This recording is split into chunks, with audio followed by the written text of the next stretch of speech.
the first thing you should do when thinking about producing a podcast is you should do your best to find royalty-free music on the internet, because the best podcasts have a musical introduction. It adds professionalism to your podcast and makes it sound more like a radio show than some guy just talking into a microphone. I recommend checking out royaltyfreemusic.com. URL is right there.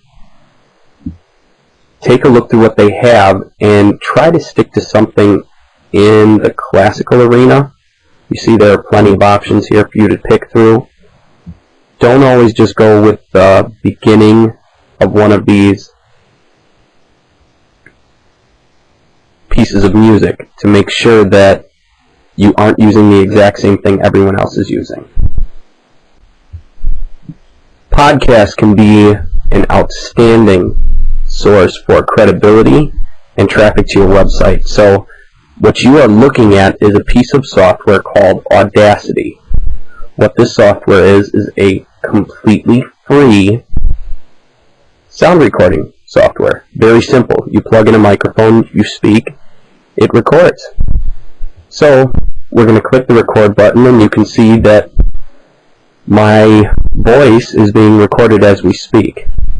So what you do is you simply speak into your microphone, the software records it, and when you're done speaking, you use a plugin called Lame to export your audio file as an MP3.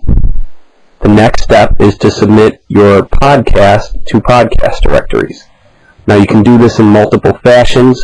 The easiest way is to upload it to your blog and then ping RSS blog directories. So very easy to do.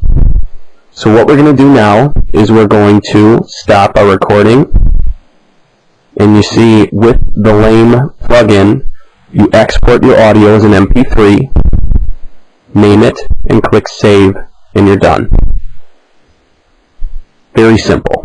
Now, this software allows you to use multiple audio tracks. So if you want to use some of the royalty-free music I showed you earlier, you can do that. You simply put that there and press play, then record, and talk over the music, and you're good to go.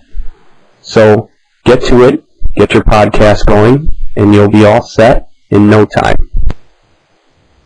The last step to generating traffic through your podcast is to submit your podcast to podcast directories. Podomatic is the most popular directory of all of them, and if you want to find others, simply look in Google.